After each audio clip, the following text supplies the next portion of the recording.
আসসালামু আলাইকুম।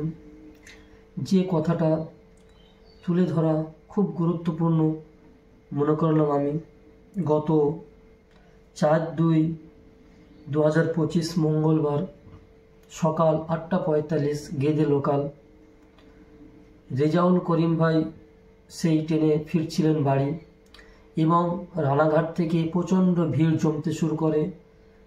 কিছু ডেলি প্যাসেঞ্জার ছিলেন, তারা সেই রেজাউল করিম ভাইকে দেখে কটূক্তি ভাষায়, খারাপ ভাষায় তাকে সাম্প্রদায়িক উস্কানিমূলক কিছু কথা বলতে থাকে, যে মোল্লাবাদী, এদেরকে দেশ ছাড়া করতে হবে, এদেরকে বাইরে ফেলে দিতে হবে, ইত্যাদি ইত্যাদি।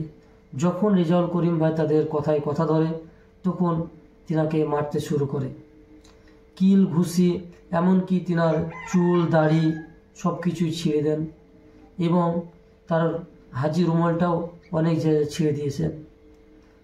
আমরা বলতে চাই, আমাদের এই পশ্চিমবঙ্গে কি মুসলমান সুরক্ষিত নয়? তো আসুন দেখে নিই আসলে কি হয়েছিল রেজাউল করিম ভাইয়ের সঙ্গে।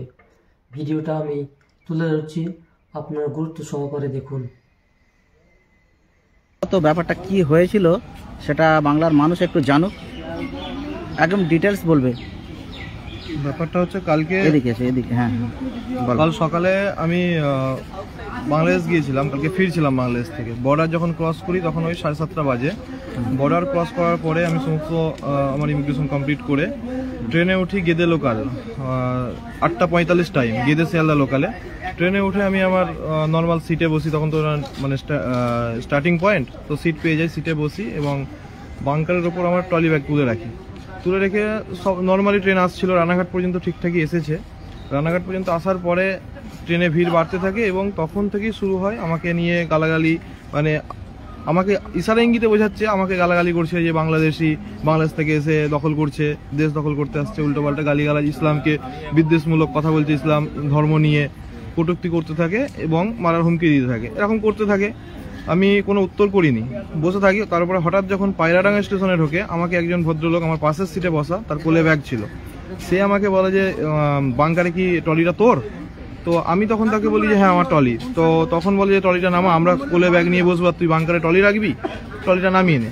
তো আমি তখন ট্রলিটা যথারীতি নামাতে উঠি, তো ট্রলির ওপরে আমার একটা চেয়ার ছিল ফোল্ডিং, সেটা নামাতে গেছি। তখন পিছন থেকে আমাকে একজন দাঁড়িয়ে থাকা চ্যানেলে, সে আমাকে পিছন থেকে ধাক্কা মেরে অকথ্য ভাষায় গাল দিয়ে, সেটা আমি বলতে চাইছি না এখন মিডিয়ায়, তো গালাগাল করে আমাকে বলে যে বাংলাদেশ থেকে কি দাঁড়িয়ে দিয়েছে, ইন্ডিয়াতে এসে দখল করতে এসেছিস, এই বলে আমাকে পিছন থেকে ধাক্কা মারে। তখন আমি প্রতিবাদটা করি, যেহেতু তার আগে ওরা আমার নাম না ধরে আমাকে কটূক্তি করছিল, নাম ধরে যখন করলো তখন আমি তাদেরকে বলি যে আমিও ভারতীয়, আপনিও ভারতীয়, তো আমার আপনার সমান অধিকার, আপনার 1 ইঞ্চি বেশি অধিকার নেই আর আমার 1 ইঞ্চি কম অধিকার নেই। এইটা বলার প্রতিবাদ করার পরেই উনি তখন চুপ করে যায়। পাশের এক ভদ্রলোক তখন আমাকে গালগালাম শুরু করে, মেরে ফেলে দে, ট্রেন থেকে মেরে ফেলে দে, বাংলাদেশ পার্সেল করে দেবো, সব বাংলাদেশিগুলো এসে মানে পশ্চিমবঙ্গ মিনি পাকিস্তান করে ফেলতে চাইছে, দখল করতে চাইছে, এইসব বলে। তখন আমি রাগের মাথায় বলি যে আপনি যদি আমাকে 10টা চড় মারেন, আমি আপনাকে চড় মারতে পারবো।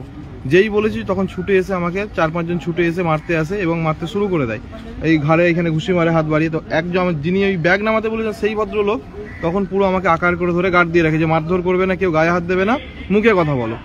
মানে তার জন্যই শুধু প্রাণে হায়াত আছে আর তার জন্য প্রাণে বেঁচে আছি, না হলে কালকে হয়তো আধমারা হয়ে যেতাম। তো তারপরে কিল চর ঘুষি চলতে থাকে, হাত বাড়ি যতটা মারে, আমার চুল টুপি টেনে খুলে ফেলে দেয়, মারে, চুল টেনে ছিঁড়ে দিয়েছে, মাথার এই টিকির কাছে চুল টেনে ছিঁড়ে দিয়েছে এই জায়গায়, টুপি পায়ের তলায় করে পায়ে করে লগড়ে দিয়েছে আমার টুপি দিয়ে, আমার এই রুমালের অনেক অংশ ছিঁড়ে গেছে, রুমালটার চারিদিকে এই রুমালটা ছেঁড়া আছে, একটু দেখাও তো রুমালটার এইগুলো। আর আমার দাড়ি ধরে টানে এবং হাত ধরে টানাটানি করে।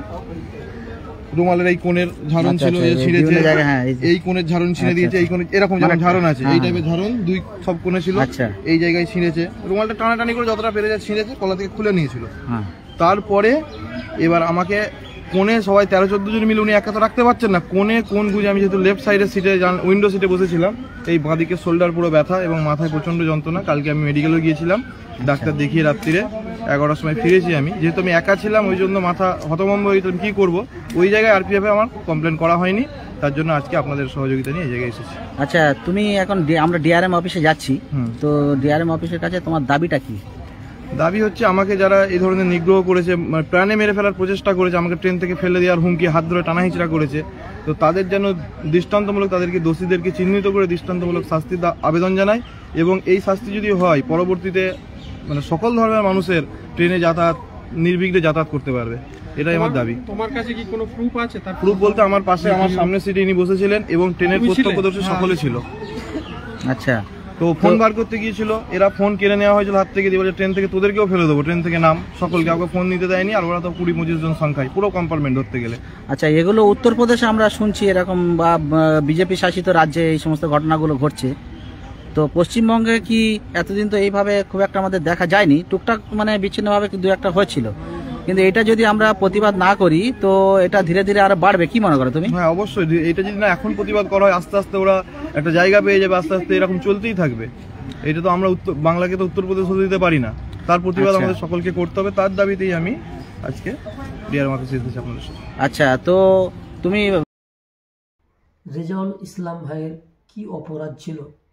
মুখে দাড়ি ছিল, মাথায় টুপি ছিল, তাতেই তাকে জঙ্গি অপবাদ দিয়ে শারীরিক লাঞ্ছনা শিকার হতে হয়েছে, গালি গালাজ শুনতে হয়েছে।